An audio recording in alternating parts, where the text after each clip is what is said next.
Welcome back to Young Researchers, to all young researcher और young research students जिन्होंने adsorption of dies या die degradation पे काम किया है या कर रहे हैं। जैसा कि आप जानते हैं कि इसी प्ले लिस्ट में हमने डिफरेंट वीडियोस पहले अपलोड की हैं जिसमें एक्सपेरिमेंटल वर्क को देखा गया कि आपने पूरा एक्सपेरिमेंट कैसे रन करवाना है। उसके बाद हम एक्सेल शीट की तरफ आए जिसमें हमने पैरामीटर्स के सारे ग्राफ कैसे प्लॉट करने हैं, CE डिटर्मिनेशन कैसे करते हैं। इसके अलावा आइसोथर्म का पहला पार्ट हमने कल डिस्कस किया था जिसमें हमने आइसोथर्म के बाद जो एक्सेल शीट होती है उसका जो फार्मूलाज होते हैं उनको कैलकुलेट किया था। आज का जो हमारा टॉपिक है वो आइसोथर्म का ही सेकंड पार्ट है। इस आइसोथर्म को ही हम कंटिन्यू करेंगे जिसमें हम ये आज देखेंगे कि आइसोथर्म्स क्या हैं, कौन कौन सी आइसोथर्म्स हैं जो आपको तकरीबन हर पेपर में मिलेंगी, उनको डिफ़ाइन कैसे किया जाता है और उनको डिराइव करने के इक्वेशंस क्या हैं और उनके जो ग्राफ हैं वो कैसे प्लॉट किए जाते हैं और ग्राफ से स्लोप और इंटरसेप्ट से कौन कौन से कांस्टेंट और वेरिएबल हम निकालते हैं। तो आज की ये वीडियो में हम सारे ग्राफ्स और उनकी कैलकुलेशंस को डिस्कस करेंगे जो कि आइसोथर्म मॉडल में अमूमन डिस्कस किए जाते हैं। आइसोथर्म मॉडल्स में हमारे पास जो यूजुअली आपको हर पेपर में मॉडल्स मिलेंगे वो Langmuir isotherm model, Freundlich isotherm model और DR मॉडल, ये आपको तकरीबन हर पेपर में इजीली मिल जाएंगे। इसके अलावा कुछ और मॉडल्स भी होते हैं आइसोथर्म्स के जिनको हम नेक्स्ट आने वाली वीडियो में डिस्कस करेंगे। आज की इस वीडियो में हम आइसोथर्म में लैंगमर, फ्रेंडलिक और DR मॉडल को डिस्कस करेंगे। उनकी अजम्पशंस को देखेंगे सबसे पहले कि उनके पोस्टुलेट्स क्या हैं, बाद में उनकी डेरिवेशंस, उनकी इक्वेशंस, फिर उन्हीं इक्वेशंस से हमने जो इसका पहले पार्ट में कैलकुलेशंस की थी, एक टेबल बनाया था एक्सेल शीट में आइसोथर्म्स का, उन कैलकुलेशंस को लेके हम ग्राफ प्लॉट करेंगे और फिर ग्राफ की मदद से हम डिफरेंट कांस्टेंट की वैल्यूज़ कैलकुलेट करेंगे। ठीक हो गया? तो स्टार्ट करते हैं। आइसोथर्म मॉडल्स क्या हैं? आइसोथर्म्स बेसिकली हमारे पास एड्जॉर्प्शन के प्रोसेस में एड्जॉर्बेंट और एड्जॉर्बेट के इंटरेक्शन को शो करती है। ठीक है? और एक कांस्टेंट टेम्परेचर पे स्टडी करना एड्जॉर्बेट एड्जॉर्बेंट के इंटरेक्शन को, that is called adsorption isotherm. Iso mean same, therm mean temperature, यानी कि टेम्परेचर इसमें कांस्टेंट रहता है, प्रेशर वेरी करता है। ठीक हो गया? डिफरेंट आइसोथर्म्स में हमारे पास जो आती है सबसे पहले लैंगमन एड्जॉर्प्शन आइसोथर्म आती है। ये अर्विंग लैंगमन ने इसको प्रेजेंट किया था, इसके पोस्टुलेट्स दिए थे जो कि इसकी हम 3 पॉइंट्स यहाँ पे मेंशन हैं और इसी बेस पे इस आइसोथर्म का नाम भी इसी साइंटिस्ट की बेस पे है, लैंगमर एड्जॉर्प्शन आइसोथर्म। और इनकी इस डिस्कवरी की वजह से, कोशिश की वजह से इनको नोबेल प्राइज़ दिया गया था 1916 में। ठीक हो गया? और इनकी जो लैंगमर एड्जॉर्प्शन आइसोथर्म के बेसिक अजम्पशंस हैं या उनके पोस्टुलेट्स हैं वो क्या हैं? सबसे पहले तो हमने जैसे पिछली वीडियोस में भी डिस्कस किया, एड्जॉर्प्शन जो है एक स्पेसिफिक एक्टिव साइट पे होती है। आपका जो एड्जॉर्बेंट है जिसकी सरफेस के ऊपर एड्जॉर्प्शन होनी है वो कोई भी चीज़ हो सकती है, वो सॉलिड भी हो सकता है, वो लिक्विड भी हो सकते हैं। ठीक है? सरफेस के ऊपर स्मॉल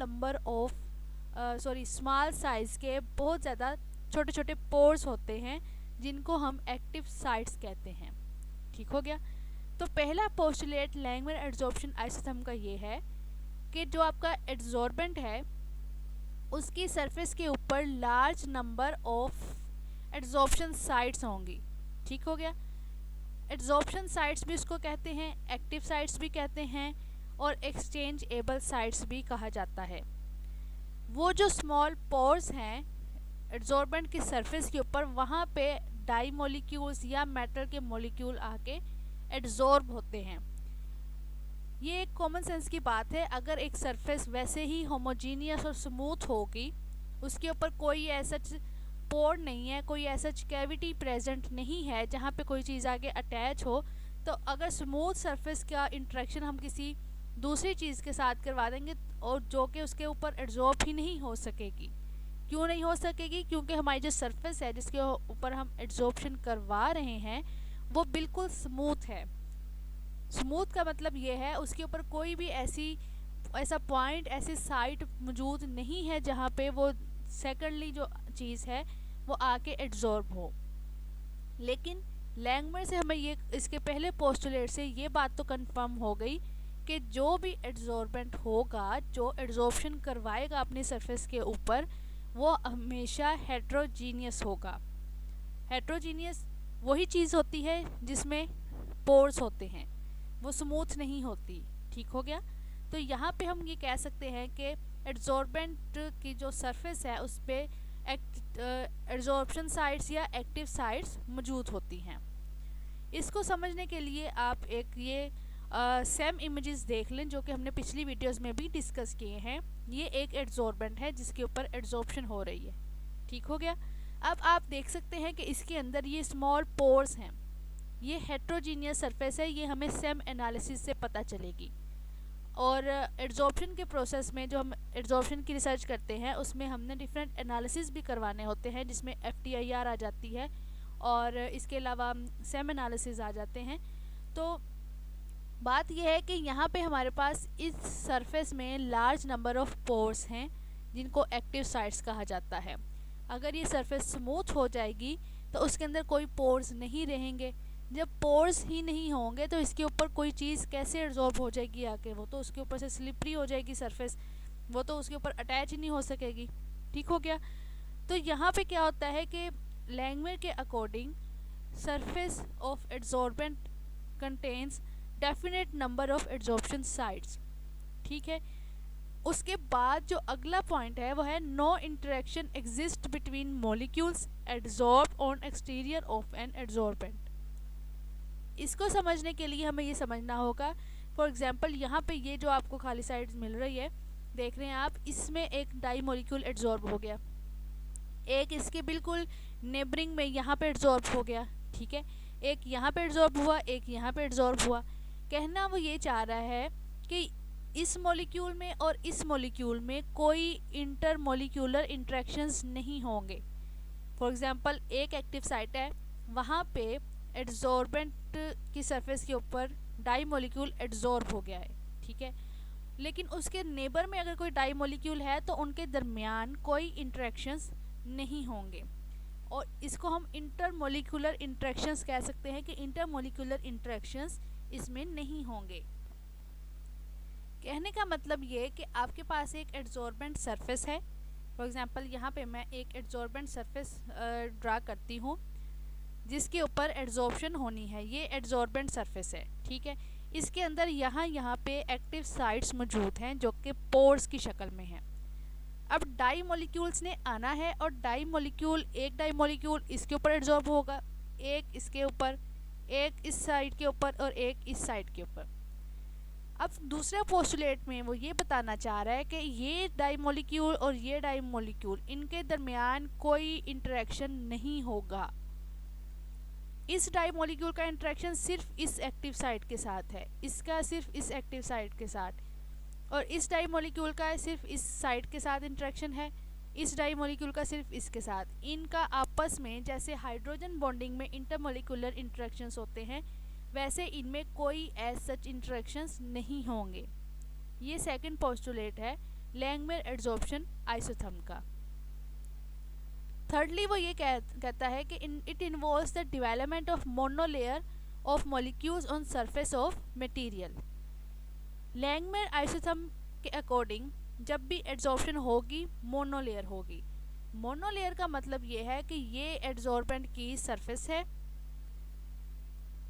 आपके पास जो एड्जॉर्बेंट की सरफेस के ऊपर एक्टिव साइट्स हैं, उन एक एक्टिव साइट के ऊपर एक डाई मॉलिक्यूल ही एड्जॉर्ब हो पाएगा। ये मोनोलेयर है। ठीक है? ये डाई मॉलिक्यूल्स हैं, थोड़ी सी रफ बन गई है, इसको मैनेज कीजिएगा। तो ये डाई मॉलिक्यूल्स हैं। ठीक है? यहाँ पे वो कहता है कि एड्जॉर्बेंट की सरफेस के ऊपर सिर्फ एक लेयर ही मॉलिक्यूल्स की बनेगी, इसके ऊपर दूसरी लेयर डाई मॉलिक्यूल्स की कभी भी नहीं बनेगी, मल्टी लेयर फॉर्मेशन नहीं होगी। वो क्यों नहीं होगी? क्योंकि लैंग्वेज जो है वो सिर्फ मोनोलेयर को डील करता है, यानी कि इसी लेयर के ऊपर दूसरी लेयर डाई मॉलिक्यूल्स की नहीं बनेगी। अगर वो बन रही है तो वो प्रोसेस या वो पूरा रिसर्च प्रोजेक्ट जो है वो फ्रेंडलिक आइसोथर्म को फॉलो करेगा। अगर इस तरह की मल्टी लेयर, एक लेयर डाई मॉलिक्यूल की बनी, उसके ऊपर फिर लेयर बन गई, फिर लेयर बन गई, तो वो लैंगमर आइसोथर्म नहीं रहती, बल्कि वो फ्रेंडलिक आइसोथर्म में आ जाती है। तो यहाँ पे आपको ये तीनों पोस्टुलेट आइसोथर्म के क्लियर हो गए कि पहले नंबर पे वो कहता है कि उसमें definite number of active sites मौजूद होती हैं जिनके ऊपर एड्जॉर्प्शन होनी है। दूसरे नंबर पे कह रहा है कि हमारे पास जो मॉलिक्यूल्स हैं उनके दरमियान कोई इंटर मॉलिक्यूलर इंट्रैक्शंस नहीं होंगे। थर्डली कहता है कि मोनो लेयर फॉर्मेशन होती है जब भी एड्जॉर्प्शन का प्रोसेस होगा अकॉर्डिंग टू लैंगमर एड्जॉर्प्शन आइसोथर्म।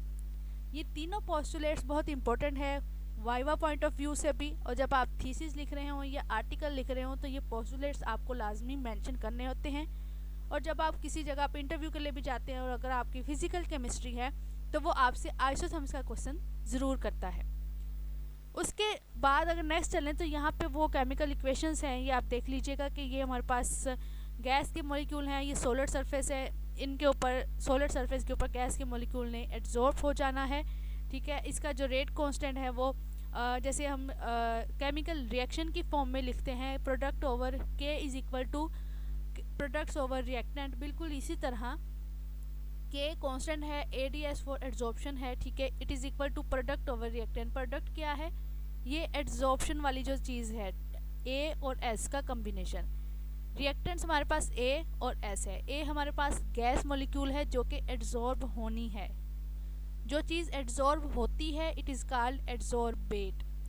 जिस चीज़ के ऊपर होती है एड्जॉर्प्शन, जिस चीज़ की सरफेस के ऊपर जिस चीज़ में एक्टिव साइट्स होती हैं जहाँ पे एड्जॉर्प्शन होनी है, डेट इज़ कॉल्ड एड्जॉर्बेंट। तो S यहाँ पे एड्जॉर्बेंट की सरफेस है। उसके बाद इसकी उन्होंने थीटा की फॉर्म में लिखा है कि थीटा जो है हमारे पास, फॉर एग्जांपल अगर एक सरफेस है पूरी, उसको हम कहते हैं कि ये S है। अब पूरी की पूरी सरफेस के ऊपर भी ज़रूरी नहीं है कि सारी सरफेस के ऊपर ही एड्जॉर्प्शन हो जाए, उसके कुछ हिस्से पे एड्जॉर्प्शन होगी, बाकी सरफेस एज इट इज़ रहेगी। ठीक है, तो जिस सरफेस के ऊपर जिस पार्ट में एड्जॉर्प्शन हुई है that is represented by theta. अब यहाँ पे इस केस में हमने क्या देखा कि यहाँ हमारे पास ये सरफेस है एड्जॉर्बेंट की। ठीक है, यहाँ इस जगह पे एक्टिव साइट्स मौजूद थी, यहाँ पे एड्जॉर्प्शन हो गई, इस जगह पे एक्टिव साइट मौजूद नहीं थी। तो ये सरफेस, ये एरिया जहाँ पे एड्जॉर्प्शन हुई है that will be represented by theta. Okay, और ये सरफेस यहाँ पे अगर एक्टिव साइट्स मौजूद नहीं है तो यहाँ पे एड्जॉर्प्शन नहीं होगी। उसके बाद नेक्स्ट चलें तो यहाँ पे वो थीटा की फॉर्म में इक्वेशन को रिप्रेजेंट कर रहा है, यहाँ से थीटा कैलकुलेट कर रहा है, और के यहाँ पे कांस्टेंट को उस कांस्टेंट की फॉर्म में उन्होंने लिए हुए हैं। पी हमारे पास यहाँ पे पार्शियल प्रेशर है, क्योंकि वो गैस को एब्जॉर्ब करवा रहे हैं तो हम पी लिखेंगे गैस के केस में। ठीक हो गया। लेकिन अगर ये सॉल्यूशन फॉर्म में है, सॉल्यूशन फॉर्म का मतलब ये है कि जो एड्जॉर्बेट है, जो एड्जॉर्ब होने वाली चीज़ है वो गैस नहीं बल्कि लिक्विड है या कोई और सॉलिड चीज़ है, तो उस केस में इक्वेशन इस तरह लिखी जाएगी जिसमें प्रेशर नहीं आएगा, क्योंकि प्रेशर जस्ट गैस के केस में आता है। ठीक है, तो यहाँ पे QE का मतलब होता है एड्जॉर्प्शन कैपेसिटी, यानी कि जिस सरफेस के ऊपर एड्जॉर्प्शन हो रही है वो कितनी एड्जॉर्प्शन होगी, कितने % एड्जॉर्प्शन के चांसेस हैं। It is equal to KL multiply by CE multiply by QM। अब QM भी यहाँ पे एड्जॉर्प्शन को ही शो करता है। C जो है हमारे पास इक्विलिब्रियम कंसंट्रेशन है। KL जो है वो लैंगमर कांस्टेंट, ये कांस्टेंट की वैल्यू आ जाती है इसमें। ये हम सारे कांस्टेंट और सारी CE और KL हम कैलकुलेट करेंगे अभी इसी वीडियो में। लीनियर इक्वेशन भी यहाँ पे गिवन है, आपको ये डिफरेंट आर्टिकल्स और थीसिस से मिल जाएगी। गूगल पे विकीपीडिया की फॉर्म में भी ये सारी डेरिवेशन इसकी मौजूद है।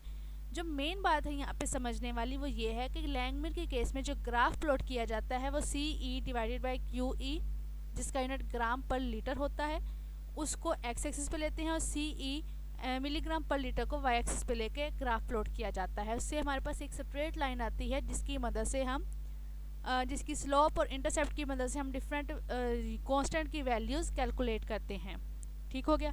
लेकिन अब इसकी लिमिटेशन भी आ जाती है। जैसे हमने पोस्टुलेट ऊपर पढ़े हैं, इसकी डेरिवेशन अभी स्टडी किया है, ग्राफ स्टडी किया है, लेकिन इसकी लिमिटेशंस भी हैं। अब लिमिटेशंस क्या हैं? फॉर एग्जांपल हमने यहाँ पे देखा था गैस के केस में कि यहाँ पे प्रेशर होता है, ये फार्मूला में हमने प्रेशर पढ़ा, ठीक है, क्योंकि टेम्परेचर आइसोथर्म का मतलब है टेम्परेचर कांस्टेंट। हमने ये भी इसमें देखा कि ये मोनोलेयर एड्जॉर्प्शन है, ठीक है, लेकिन जब मोनोलेयर एड्जॉर्प्शन होती है तो वो 100% मोनोलेयर नहीं रहती, कुछ डाई मॉलिक्यूल्स एक सेकंड लेयर भी बना लेते हैं, ठीक है। और जब सेकंड लेयर कब बनती है? जब सैचुरेशन पॉइंट आ जाता है। तो ये इसकी थोड़ी बहुत लिमिटेशंस हैं कि ये फिज़िकल एड्जॉर्प्शन भी शो करवाती है। मतलब अगर कोई प्रोसेस लैंगमर आइसोथर्म को फॉलो कर रहा है तो इसका मतलब कि उस प्रोसेस में फिज़िकल एड्जॉर्प्शन हो रही है। और कभी कभार ये भी पॉसिबिलिटी है कि उसमें केमिकल एड्जॉर्प्शन भी हो। अब फिज़िकल एड्जॉर्प्शन और केमिकल एड्जॉर्प्शन क्या है, उसकी एक अलग से वीडियो बनाऊंगी कि फ़िज़िकल और केमिकल एड्जॉर्प्शन के दरमियान क्या डिफरेंस है, उनकी पूरी जो वैल्यूज़ हैं, कौन कौन से डिफरेंसेस ज़्यादा काउंट होते हैं, और फिज़िकल और केमिकल कब होती है, हमें मॉडल से कैसे पता चलता है कि ये प्रोसेस फिज़िकल है या केमिकल है। यहाँ तक लैंगमर के पोस्टुलेट्स, उसकी डेरिवेशन और उसकी जो डिटेल है वो हमने डिस्कस की। अब आ जाते हैं इसके ग्राफ की तरफ। इसी वीडियो का इसी पार्ट का जो फर्स्ट पार्ट हमने कल देखा था, जिसमें हमने ये देखा था कि ये पूरा टेबल आइसोथर्म के केस में कैसे कैलकुलेट किया जाता है, ये हमने कल सारी डेरिवेशन इसकी कंप्लीट की थी। आज हम इस टेबल की मदद से इन डिफरेंट ग्राफ्स को प्लॉट करेंगे। अगर आपने वो वीडियो नहीं देखी तो काइंडली आप उसको चेक कर लीजिएगा, उसका लिंक मैं डिस्क्रिप्शन में भी दे दूँगी। हमने देखा कि लैंगमर का जो ग्राफ है ये प्लॉट किया जाता है CE जो कि मोल पर लीटर में है, वो एक्स एक्सिस पे लेते हैं, और CE divided by C adsorption Y axis पे लेते हैं, ठीक है। तो यहाँ पे हमने जो कल डेरिवेशन की थी CE मोल पर लीटर की, ये वाला कॉलम, ये कॉलम की वैल्यूज़ आपने लेनी है एक्स एक्सिस में। अगर मैं इस ग्राफ को क्लिक किया तो देखें ये हाईलाइट भी हो गई, ये एक्स एक्सिस पे है, और दूसरी ये CE divided by C adsorption gram पर लीटर जो हमने लास्ट वीडियो में कैलकुलेट की है, ये वाई एक्सिस पे लेनी है। इन दोनों के दरमियान हमने ग्राफ प्लॉट कर देना है। तो आपके पास कुछ इस तरह का केस आएगा जिसमें आपके पास स्ट्रेट लाइन आएगी। अगर आपके पास स्ट्रेट लाइन नहीं आ रही तो आप अपनी वैल्यूज़ को खुद एडजस्ट करेंगे। कहने का मतलब ये है, या तो आपका एक्सपेरिमेंट सही नहीं हुआ जिसकी वजह से आपकी ये जो CE जो हमने इससे भी लास्ट वीडियो में कैलकुलेट की थी, ये वाली CE जो कि हमने AI और कंसंट्रेशन के दरमियान ग्राफ प्लॉट करके निकाली थी, उस CE की वैल्यू में कोई ही गड़बड़ है। तो अगर आपकी स्ट्रेट लाइन नहीं आ रही तो आप ये पूरा एक्सपेरिमेंट दोबारा रन करवाओगे। उसके बाद ये जो यहाँ से आपने CE डिटर्मिनेशन की थी, ये C डिटर्मिनेशन आप दोबारा करोगे। जब तक आपकी ये C डिटर्मिनेशन सही नहीं होगी, आपका ग्राफ आइसोथर्म लैंगमर के केस में सही नहीं आएगा, बल्कि सारे मॉडल्स आगे सही नहीं आएंगे जब तक आपकी CE की वैल्यू ठीक नहीं आ रही। लैंगमर के केस में आपके पास क्या है, इस तरह की स्ट्रेट लाइन आएगी और आपने CE और CEC एड्जॉर्प्शन के दरमियान ग्राफ प्लॉट करना है, ठीक हो गया। उसके बाद मैंने आपसे कहा था कि ट्रेंड लाइन ऐड करनी होती है हर ग्राफ की, तो यहाँ पे भी आप इसी तरह करेंगे। यहाँ पे किसी पॉइंट पे क्लिक कर देंगे और इसके बाद राइट क्लिक करेंगे तो ये फॉर्मेट ट्रेंड लाइन है। यहाँ पे ट्रेंड लाइन पे जाके आपने सबसे पहले यहाँ लीनियर पे प्रेस करना है, ठीक है, और उसके बाद नीचे जाके display equation on chart, display R's के वैल्यू ऑन चार्ट, इन दोनों पॉइंट्स पे आपने टिक कर देना है। तो इस तरह आपकी ये जो वैल्यू है ये यहाँ पे अपीयर हो जाएगी। तो आपने ये लैंगमर का जो प्लॉट है, ये CE और CE divided by C adsorption के दरमियान प्लॉट करने के बाद ये उसकी जो ट्रेंड लाइन है ये भी ऐड करनी है, और आपके पास ये y is equal to mx plus c वाला फार्मूला आ जाएगा। ये सारी बातें हम पिछली इसकी वीडियो में इसकी पूरी प्लेलिस्ट में डिस्कस कर चुके हैं। अगर आपने वो वीडियोस नहीं देखी तो आई एम रिकमेंडिंग कि आप काइंडली उन वीडियोस को एक दफ़ा चेक कर लें। ये पूरी प्लेलिस्ट जब तक आप नहीं सुनेंगे तब तक आपको सारे पॉइंट्स क्लियर नहीं होंगे, क्योंकि हर प्लेलिस्ट का जो पार्ट है वो पिछले से रिलेटेड है। अगर आप एक भी पार्ट स्किप करके देखोगे तो आपको कन्फ्यूजन होगी। तो बजाय इसके कि आप ये कहो कि हम मतलब हम आपकी कैलकुलेशन सही नहीं आ रही, आपकी ये मिस्टेक है, तो आई एम रिकमेंडिंग कि आप पूरी प्ले लिस्ट को एक दफ़ा सुन लीजिएगा ताकि आपको सारे के सारे पॉइंट्स क्लियर हो जाएं। यहाँ पे जब आप ग्राफ प्लॉट कर लोगे उसके बाद आपने इसकी फ़र्दर कैलकुलेशंस करनी है।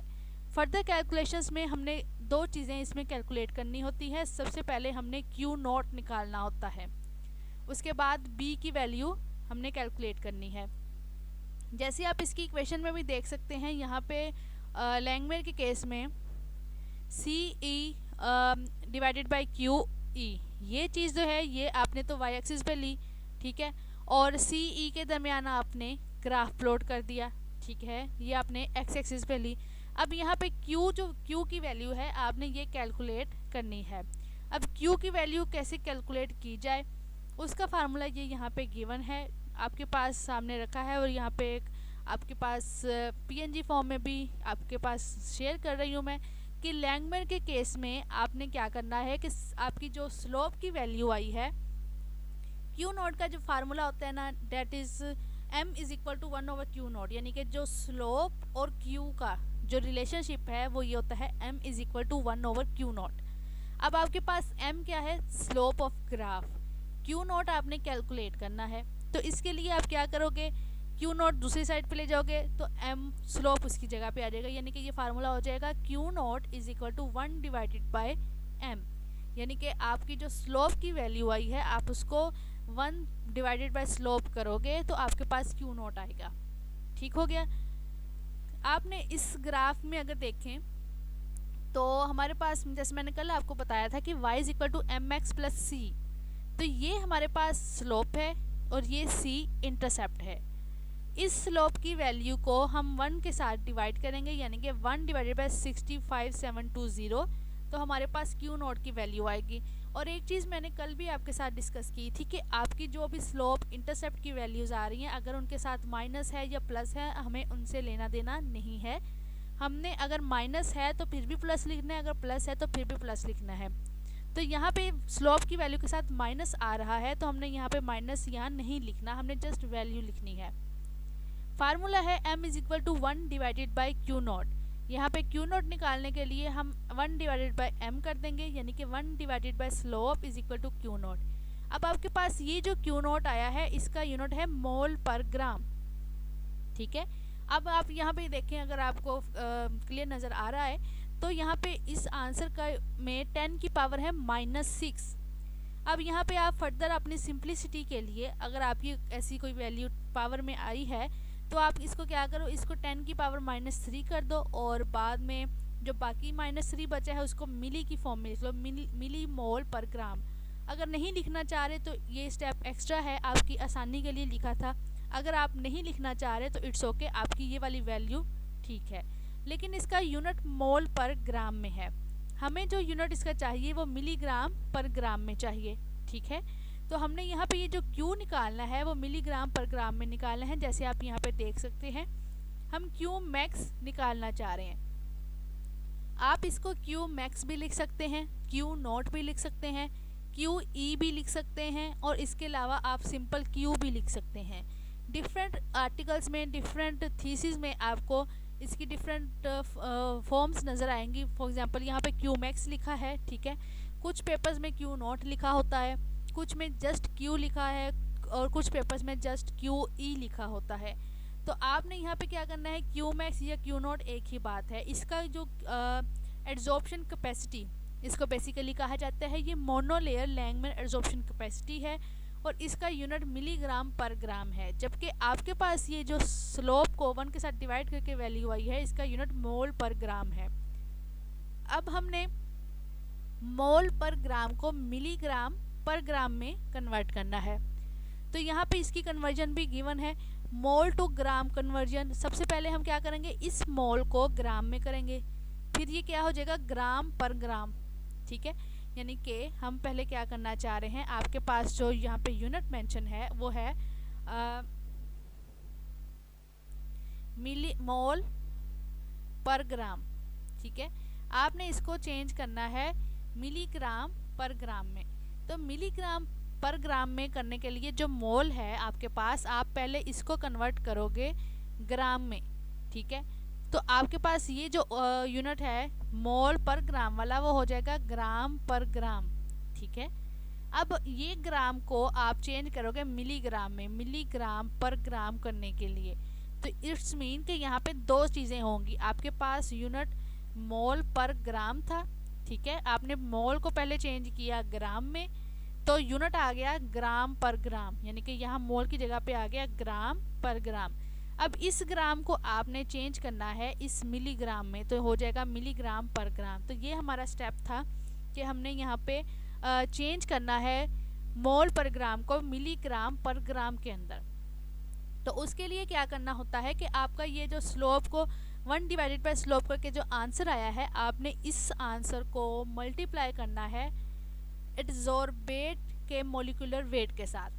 आपका जो सिलेक्टेड डाई है, क्रिस्टल वायलेट है, कॉन्गो रेड है, मिथाइलिन ब्लू है, या कोई मेटलाइन है, जो आपका एडसोर्बेट है, आप उसके मोलिकुलर वेट के साथ मल्टीप्लाई करोगे इस आंसर को। यहाँ पे ये क्रिस्टल वायलेट के केस में जैसे मैंने पहले भी बताया था, ये एक रफ एक्सेल शीट बनाई गई है जिसमें हमने क्रिस्टल वायलेट डाई को सिलेक्ट किया हुआ है ताकि उसकी मोलिकुलर वेट को लेके चलें। तो क्रिस्टल वायलेट डाई जो है, जो कि कैटायनिक डाई है, उसका मोलिकुलर वेट 407.979 है। मैं इसके साथ इस आंसर को मल्टीप्लाई कर दूंगी। आई होप कि आपको ये पॉइंट क्लियर हो गया कि हम पहले मोल पर ग्राम को ग्राम पर ग्राम में चेंज करना चाह रहे हैं, यानी कि मोल की जगह यहाँ पे आ जाएगा ग्राम पर ग्राम। अब जब मैं इसके साथ मल्टीप्लाई करूँगी तो वो इसका यूनिट हो गया ग्राम पर ग्राम। लेकिन अब मेरे पास ग्राम पर ग्राम नहीं चाहिए बल्कि मिलीग्राम पर ग्राम चाहिए। तो मिली में चेंज करने के लिए ग्राम टू मिलीग्राम कन्वर्जन के लिए मैं 1000 के साथ मल्टीप्लाई करूँगी, ठीक है। अब ये जो मेरे पास ये वाला आंसर आया है, इस आंसर को मैं 1000 के साथ मल्टीप्लाई करूँगी तो वो ग्राम मिलीग्राम में चेंज हो जाएगा, तो इसका ओवरऑल यूनिट आ जाएगा मिलीग्राम पर ग्राम, ठीक हो गया। यहाँ पे हमने क्यू नॉट या क्यू मैक्स कैलकुलेट कर लिया फ्रॉम लैंगमर एडजॉर्प्शन आइसोथर्म, और ये हमने किससे कैलकुलेट किया है, ये हमने स्लोप से किया है। ये क्वेश्चन यूजुअली बहुत पूछा जाता है ड्यूरिंग वाइवा या during your presentation of your project कि आपने लैंगमर एडजॉर्प्शन आइसोथर्म का जो प्लॉट है उसकी स्लोप से आपको क्या चीज़ पता चलती है। तो उसकी स्लोप से हम क्या चीज़ कैलकुलेट करते हैं, डेट इज़ क्यू मैक्स या क्यू नॉट, जिसको एडजॉर्प्शन कैपेसिटी कहा जाता है, और इसका यूनिट मिलीग्राम पर ग्राम है, ठीक हो गया। दूसरी चीज़ जो अक्सर पूछी जाती है वो ये है कि ये जो y is equal to M X plus C है, इसमें इंटरसेप्ट से हमें क्या चीज़ कैलकुलेट करनी पड़ती है, ठीक हो गया।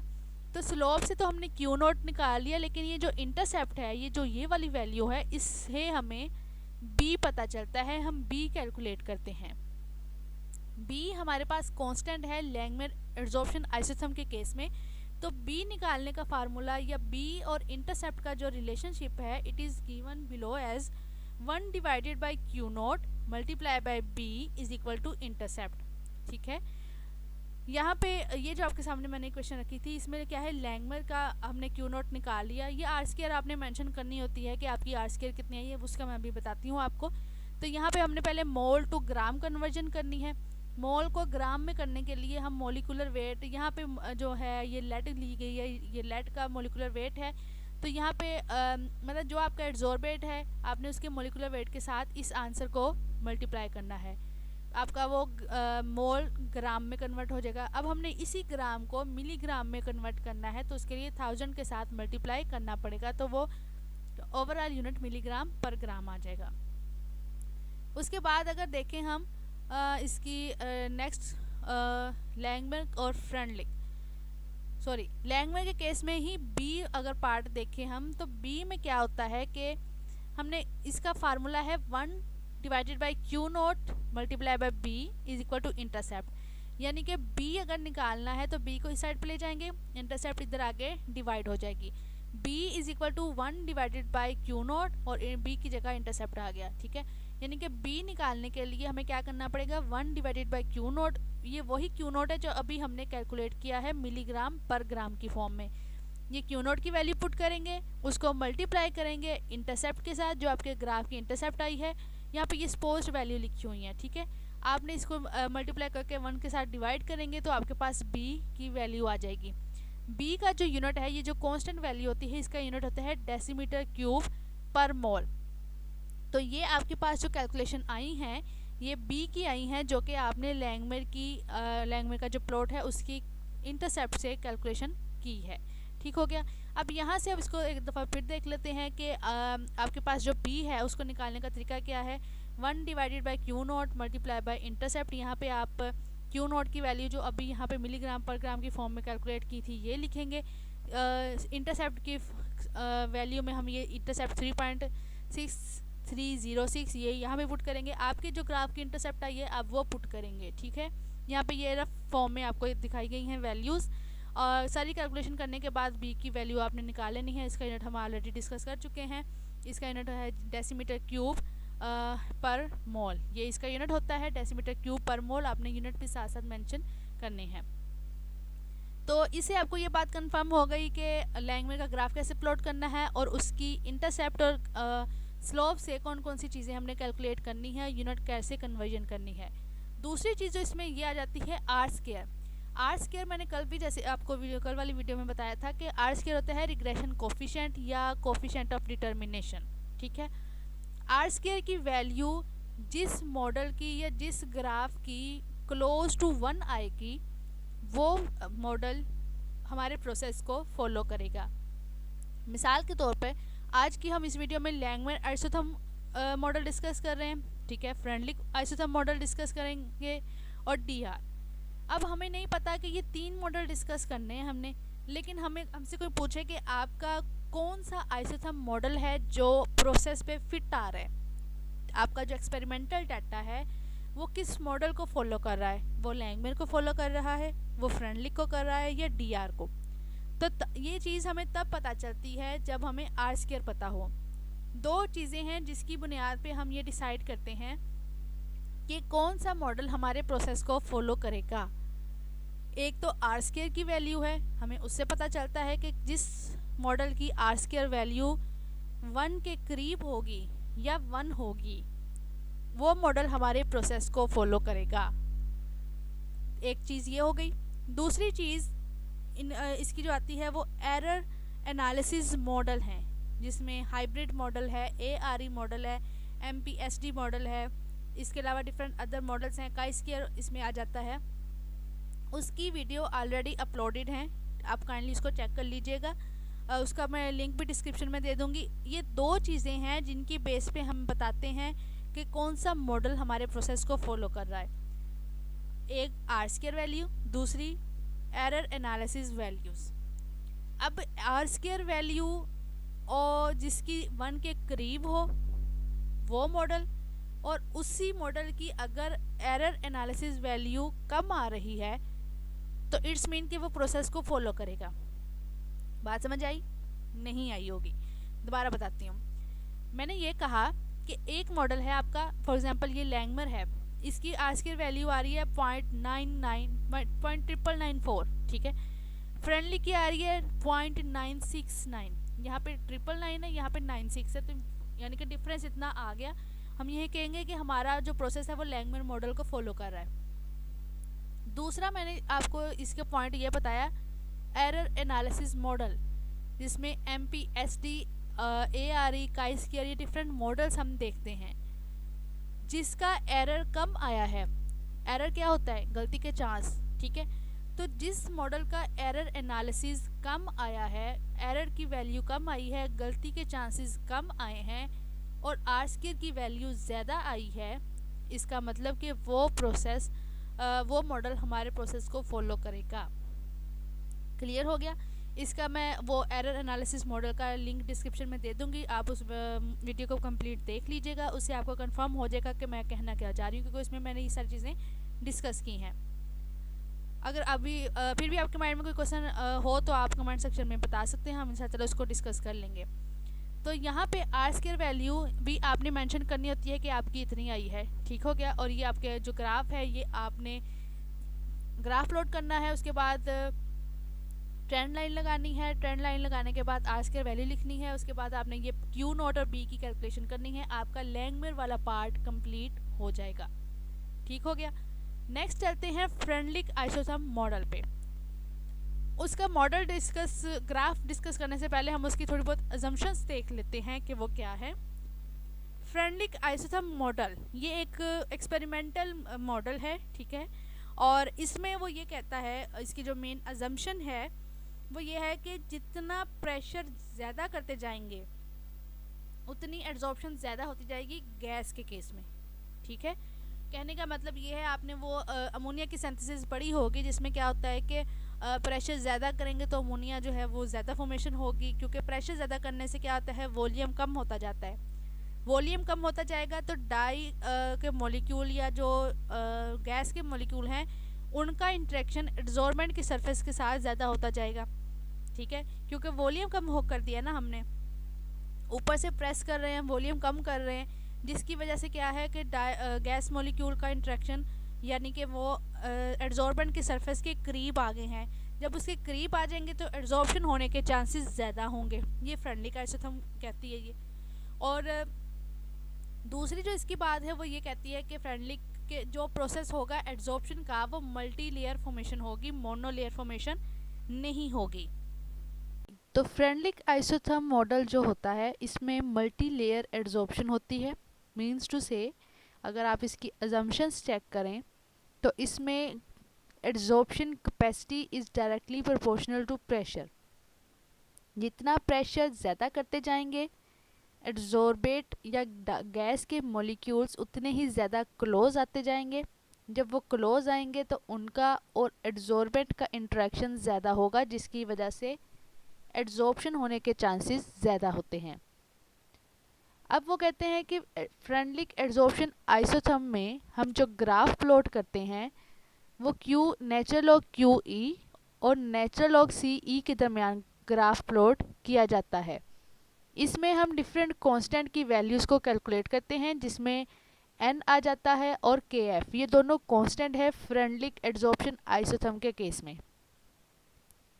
आप ये देख सकते हैं फ्रेंडलिक के केस में क्या है, लो प्रेशर पे क्या होगा, गैस मॉलिक्यूल्स डिस्पर्स होंगे, उनके दरमियान ज़्यादा डिस्टेंस होगा, जिसकी वजह से उनका और एड्जॉर्बेंट की सरफेस का इंटरेक्शन बहुत कम होगा। जब प्रेशर इससे भी ज़्यादा कर देंगे, इस फिगर की निस्बत यहाँ प्रेशर ज़्यादा है तो क्या होगा, यहाँ less number of gas molecule adsorb हुए, तो यहाँ इसकी निस्बत यहाँ पे ज़्यादा number of gas molecule adsorb होंगे। मज़ीद अगर प्रेशर ज़्यादा करते जाएंगे तो उससे क्या होगा, greater number of gas molecules adsorb on adsorbent surface. तो मीन्स टू से फ्रेंडलिक एड्जॉर्प्शन आइसोथर्म ये बताती है कि प्रेशर ज़्यादा करने से एड्जॉर्प्शन कितनी ज़्यादा हो रही है, और इस रिलेशनशिप के अकॉर्डिंग एड्जॉर्प्शन कैपेसिटी का प्रेशर ऑफ सिस्टम के साथ डायरेक्ट रिलेशन होता है। अगर हम इसकी ग्राफ की बात करें कि इसका ग्राफ कैसे प्लॉट करना है, तो लास्ट वीडियोस में हमने डिस्कस किया था ये टेबल आइसोथर्म का कैसे कैलकुलेशन इसकी करनी है। जैसा हमने देख लिया कि फ्रेंडलिक एड्जॉर्प्शन आइसोथर्म में एक्स एक्सिस पे लॉग सी ई लेते हैं और वाई एक्सिस पे लॉग सी एड्जॉर्प्शन लेते हैं। अगर मैं इस ग्राफ को क्लिक करूं तो ये देख सकते हैं आपके यहाँ पे दो कॉलम हाईलाइट हो गए जिसमें लॉग सी ई और दूसरे नंबर पे लॉग सी एड्जॉर्प्शन है। एक्स एक्सिस पे लॉग सी ई लेना है, वाई पे लॉग सी एड्जॉर्प्शन लेंगे, इनके दरमियान आपने ग्राफ प्लॉट करना है। ग्राफ प्लॉट जब आप करेंगे तो आपके पास इस तरह की लाइन आएगी। अब आप एक चीज़ मैं आपको यहाँ पे एक और बता दूँ, इसका वाई एक्सिस और एक्स एक्सिस तो नेगेटिव एक्स में है, वाई एक्सिस डाउन फॉर्म में है। इसको हमने ग्राफ को इसी फॉर्म में नहीं करना बल्कि इसको अप साइड पे लेके जाना है। अप साइड पे ये कैसे जाएगा, आप इसको वैल्यूज़ को इन्वर्ट करेंगे। फॉर एग्जांपल यहाँ पे ये जो ग्राफ है इसमें क्या है, एक्स एक्सिस हमारे पास डाउन फॉर्म में है और वाई एक्सिस की अप डायरेक्शन है, दोनों पॉजिटिव हैं। इस केस में क्या है, यहाँ पे एक्स नेगेटिव है वो लेफ्ट साइड पे आएगा, वाई भी नेगेटिव है वो डाउन साइड पे आएगा। हमने वाई को अप साइड पे लेके जाना है और एक्स को भी राइट साइड पे लेके आना है। साइन वही रहेंगे, साइन को इन्वर्स नहीं करना है, जस्ट वैल्यूज़ को रीअरेंज करके लिखना है। अब उसकी वीडियो ऑलरेडी चैनल पे अपलोडेड है कि आप ग्राफ की डायरेक्शन को कैसे चेंज कर सकते हैं, उसका मैं लिंक डिस्क्रिप्शन में भी दे दूंगी, आप उसको चेक कर लीजिएगा। आपका जो ग्राफ है अगर आप इसी फॉर्म में किसी पेपर या थीसिस में सबमिट करवाओगे तो उससे क्या होगा कि आपके रिव्यूज़ आपको ये रिकमेंड करेंगे कि आप ग्राफ की जो डायरेक्शन है उसको करेक्ट करें। तो बेहतर यही है कि आप जब भी इस तरह का ग्राफ बनाएं और आपके सामने ये केस आए तो आप काइंडली आप एक्सिस की डायरेक्शन को करेक्ट कर लिया करें। फ्रेंडली एडजॉर्प्शन आइसोथर्म का ग्राफ बनाने के बाद वही प्रोसेस रिपीट करना है। आपने ट्रेंड लाइन लगानी है, ठीक है। यहाँ पे किसी पॉइंट पे क्लिक करेंगे, राइट क्लिक करना है तो आपके पास ये फॉर्मेट ट्रेंड लाइन का ऑप्शन आ जाएगा टॉप मेन्यू बार में। आपने यहाँ से जाके इसकी ट्रेंड लाइन ऐड करनी है। वही सारे केस जो हमने लैंग्वेज के केस में स्टडी किया, y is equal to M X plus C, ये स्ट्रेट लाइन इक्वेशन है, y है, ये एम एक्स, एम यहाँ पे स्लोप है, सी इंटरसेप्ट है, ठीक है। ये आर स्क्वायर की वैल्यू है जो कि रिग्रेशन कोफिशिएंट की वैल्यू है। ये हम ऑलरेडी भी डिस्कस कर चुके हैं कि रिग्रेशन कोफिशिएंट जिस मॉडल का क्लोज टू 1 होगा इट्स मीन्स कि वो मॉडल प्रोसेस को ज़्यादा फॉलो कर रहा है, ठीक हो गया। तो यहाँ पे अब हमें इस स्ट्रेट लाइन इक्वेशन से हम एन और के एफ की वैल्यू जो कि फ्रेंडली कांस्टेंट है वो कैसे कैलकुलेट कर सकते हैं। तो वो उसके लिए आपके सामने मैं ये एक पेज रखती हूँ जिसमें फ्रेंडली का अगर आप देखें, फ्रेंडली के केस में हमने दो चीज़ें कैलकुलेट करनी होती हैं। सबसे पहले आ जाता है एन जो कि कांस्टेंट है, दूसरे नंबर पे के एफ जो कि फ्रेंडली कांस्टेंट है, दोनों ही कांस्टेंट हैं। एन को कैलकुलेट करने का फार्मूला ये होता है कि आप M is equal to 1 over N, यानी कि जो स्लोप और एन के दरमियान रिलेशनशिप है इनवर्स रिलेशन है। आपने एन कैलकुलेट करना है तो N is equal to 1 over M हो जाएगा, क्योंकि एम स्लोप है, स्लोप आपको ऑलरेडी ग्राफ से मिल चुकी है। आप स्लोप की वैल्यू को 1 के साथ डिवाइड करेंगे, 1 डिवाइडेड बाय स्लोप, तो आपके पास एन की वैल्यू आ जाएगी। तो यहाँ पे आप एन की value just 1 divided bye slope करके कैलकुलेट कर सकते हैं। दूसरे नंबर पे जो हमने चीज़ कैलकुलेट करनी है वो है के F, friendly constant. Friendly constant को कैलकुलेट करने का जो फार्मूला है वो आपके सामने गिवन है, c is equal to log K F. अब यहाँ पे c इंटरसेप्ट है, के एफ फ्रेंडली कांस्टेंट है। आपने फ्रेंडली कांस्टेंट डिटरमाइन करना है तो c इंटरसेप्ट आपको मालूम है। इंटरसेप्ट जो आपकी इस ग्राफ से आई है, फॉर एग्जांपल ये इंटरसेप्ट है, तो आप इसको इंटरसेप्ट c की वैल्यू में पुट करेंगे और उसके बाद log, क्योंकि के एफ दूसरी साइड पे जाएगा या log दूसरी साइड पे जाएगा, तो log जब दूसरी साइड पे जाएगा तो वो एंटी log हो जाएगा। मीन्स टू से K F is equal to anti log multiply by c जो कि आपके पास इंटरसेप्ट है। आपने क्या करना है, के एफ निकालने के लिए इंटरसेप्ट का एंटी log ले लेना है। जो आपकी इंटरसेप्ट की वैल्यू आएगी आप जस्ट उसका एंटी log लें तो आपके पास के एफ की वैल्यू आएगी मोल पर ग्राम में।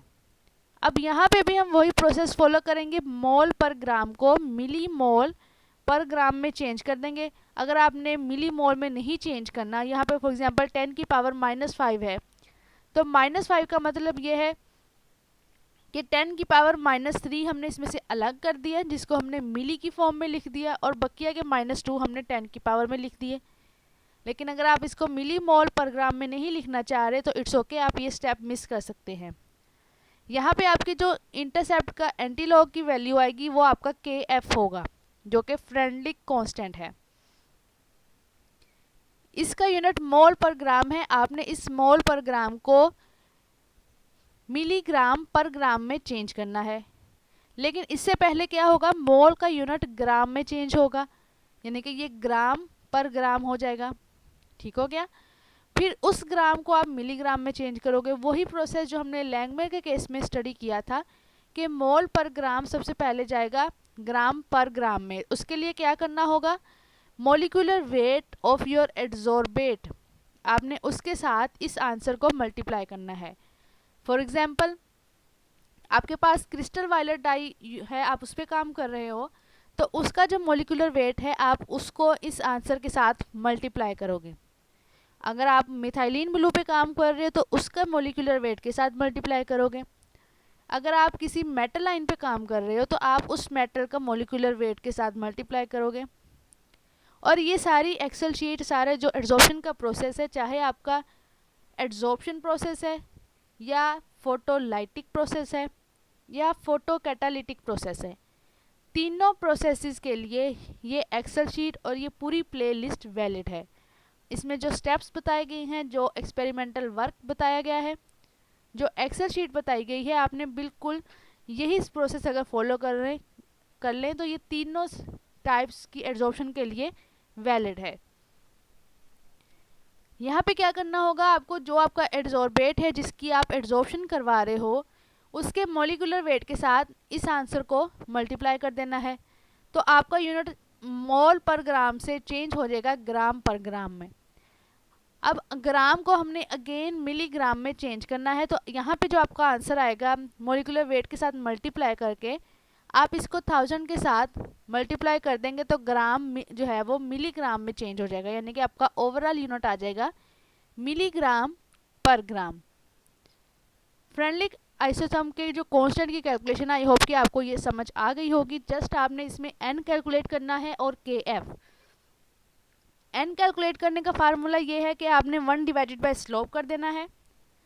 kf आपने ऐसे कैलकुलेट करना है कि आपने सबसे पहले इंटरसेप्ट का एंटी लॉग लेना है, जो आपके ग्राफ की इंटरसेप्ट आई है। उसके बाद एंटी लॉग लेने के बाद जो आंसर आएगा, आपने उसको मॉलिक्यूलर वेट ऑफ डाई या एड्जॉर्बेट जो आपका है उसके साथ मल्टीप्लाई कर देना है। उसका जो आंसर आएगा आपने उसको 1000 के साथ मल्टीप्लाई कर देना है और आपका जो kf है उसका यूनिट मिलीग्राम पर ग्राम में आ जाएगा। इस एक्सेल शीट में अगर आप देखें तो यहाँ पे इसकी कैलकुलेशन एक रिटन फॉर्म में करके दिखाई गई है। फॉर एग्जांपल आपने n कैलकुलेट करना था, m is equal to 1 divided by n। ठीक हो गया। अब इसमें क्या है, n कैलकुलेट करने के लिए स्लोप को 1 के साथ डिवाइड करेंगे। इस ग्राफ की स्लोप क्या है, 1.7757। आप इसको 1 के साथ डिवाइड करेंगे तो आपका आंसर आ जाएगा। ये आपका जो आंसर आया है ये n की वैल्यू है। ठीक हो गया। दूसरे स्टेप में हमने kf कैलकुलेट करना है। उसका फार्मूला क्या है, c is equal to log kf। kf निकालने के लिए आप c का एंटीलॉग लेंगे। एंटीलॉग c का लेना है, c इज इंटरसेप्ट और इस केस में इंटरसेप्ट 4.1127 है। आप इसका इंटरसेप्ट लेंगे, आपके पास आंसर आ जाएगा जो कि मोल पर ग्राम में आया है। इस मोल पर ग्राम को आप ग्राम में कन्वर्ट करेंगे, उसके लिए आप मॉलिक्यूलर वेट ऑफ एड्जॉर्बेट के साथ मल्टीप्लाई कर देंगे। यहाँ पे क्रिस्टल वायलेट मॉलिक्यूल को लिया गया है तो उसका मॉलिक्यूलर वेट हमने पुट कर दिया 407.979। इसका अब ये जो आंसर आया ये ग्राम पर ग्राम में आ गया। अब आप इसी आंसर को दोबारा 1000 के साथ मल्टीप्लाई करोगे तो आपके पास जो फाइनल आंसर आएगा kf का वो मिलीग्राम पर ग्राम में आएगा। एक्चुअली आपसे फ्रेंडलिक मॉडल प्लॉट करने का मकसद ये क्या होता है कि आपने इसमें से कांस्टेंट कैलकुलेट करने होते हैं जो कि n है और kf है।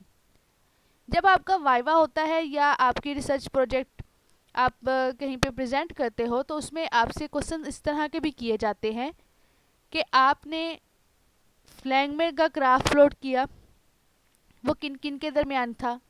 अगर आप देखें तो हमने इसका लैंगमेर का graph C E versus C E divided by C adsorption के दरमियान प्लॉट किया था। आपसे जो पैनल है वो ये भी क्वेश्चन कर सकता है कि आप इंटरसेप्ट से क्या चीज़ कैलकुलेट कर रहे हो फ्रेंडली के केस में, तो आप ये उनको बता सकें कि स्लोप से हमने कैलकुलेट की है n की वैल्यू, जबकि इंटरसेप्ट से हमारे पास kf की वैल्यू आई है जो कि फ्रेंडली कांस्टेंट है। तो इस तरह की सारी बातें आपको अपने वाइवे के दौरान या प्रेजेंटेशन के दौरान आपको मालूम होनी चाहिए। यहाँ पे हमने डिफरेंट ग्राफ प्लॉट किए, उनकी कैलकुलेशन की, जिसमें हमारे पास लैंगमेर था, फ्रेंडलिक था। नेक्स्ट पे हम चलते हैं, उसमें आ जाता है डी मॉडल या डी आइसोथर्म मॉडल। ठीक है, अब पहले हम इसकी देखते हैं थ्योरी क्या कहती है। इसको डुबिनन-रेडुशकेविच आइसोथर्म मॉडल भी कहा जाता है। इस मॉडल के अकॉर्डिंग हम किसी भी प्रोसेस को ये डिटरमिन कर सकते हैं कि ये प्रोसेस फिजिकल है या केमिकल है। कहने का मतलब ये हुआ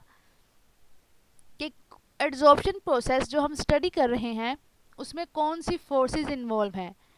आया कि उसमें फिजिकल इंटरेक्शंस हैं जैसे कि हाइड्रोजन बॉन्डिंग है, वान डर वाल्स हैं, या इलेक्ट्रोस्टैटिक इंटरेक्शंस हैं? इलेक्ट्रोस्टैटिक इंटरेक्शंस में ऑपोजिटली चार्ज्ड आयंस के दरमियान इंटरेक्शंस जो हैं वो यूजुअली वो काउंट होते हैं, जिसमें हम कह सकते हैं कि प्रोटॉन का या इलेक्ट्रॉन का ट्रांसफ़र होना, किसी पे पॉजिटिव चार्ज और किसी पे नेगेटिव चार्ज आना।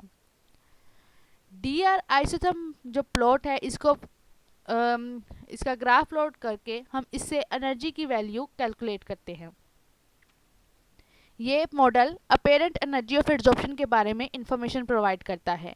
इसकी अगर इक्वेशन देखें तो वो है natural log Q E is equal to natural log Q D R minus beta E nought E square. Beta इसमें एक्टिविटी कोफिशिएंट होता है और क्यू डी आर ये हमारे पास डी आर आइसोथर्म का कांस्टेंट है। क्यू ई हमारे पास एड्जॉर्प्शन कैपेसिटी है डी आर मॉडल के केस में। और एप्सिलॉन का मतलब ये एक पोटेंशियल है जिसकी इक्वेशन यहाँ पे गिवन है। Epsilon is equal to R T natural log 1 plus 1 over C nought. इस एप्सिलॉन की इक्वेशन में T is the temperature and R is the ideal gas constant of the reaction. अब हमारे पास जो इसकी फाइनल इक्वेशन है, यहाँ पे जो हमने कहा था कि बीटा एक्टिविटी कोफिशिएंट है, इस बीटा का और एनर्जी का जो रिलेशन है वो इस इक्वेशन की फॉर्म में रिप्रेजेंट किया जाता है। Energy is equal to 1 over under root 2 beta, यानी कि 2 मल्टीप्लाई बाय बीटा, उसका अंडर रूट लेना है, उसका जो आंसर आएगा उसको 1 के साथ डिवाइड करना है। तो आपका जो आंसर आएगा वो एनर्जी ऑफ एड्जॉर्प्शन प्रोसेस होगी। ES for energy of adsorption process. Adsorption process में एड्जॉर्प्शन और डीजॉर्प्शन दोनों प्रोसेस आ जाते हैं। ठीक हो गया। अब एनर्जी की वैल्यू कितनी आएगी और कितनी आनी चाहिए, ये आप माइंड में रखिएगा कि जब भी आपकी ये एनर्जी की वैल्यू डीआर मॉडल के केस में 1 to 8 तक आएगी तो इसका मतलब ये होगा कि एड्जॉर्प्शन प्रोसेस जो आप स्टडी कर रहे हो उसमें फिजिकल इंटरेक्शंस इन्वॉल्व हैं, यानी कि इन शॉर्ट वो प्रोसेस फिजिकल एड्जॉर्प्शन होता है या फिजियोसॉर्प्शन भी कह सकते हैं। लेकिन अगर आपकी एनर्जी की वैल्यू 9 to 16 तक वेरी कर रही है तो आपका जो प्रोसेस है वो केमिकल एड्जॉर्प्शन है। ठीक हो गया। आपने इस एनर्जी की वैल्यू के बेस पे बताना होता है कि प्रोसेस फिजिकल है या केमिकल है। तो अगर कोई आपसे पूछे कि डीआर मॉडल हमें क्या चीज़ या क्या इन्फॉर्मेशन प्रोवाइड करता है तो आप सिंपली ये कहेंगे कि डीआर मॉडल से हमें उसकी नेचर का पता चलता है एड्जॉर्प्शन प्रोसेस की, आइदर इट इज़ फिजिकल और केमिकल इन नेचर।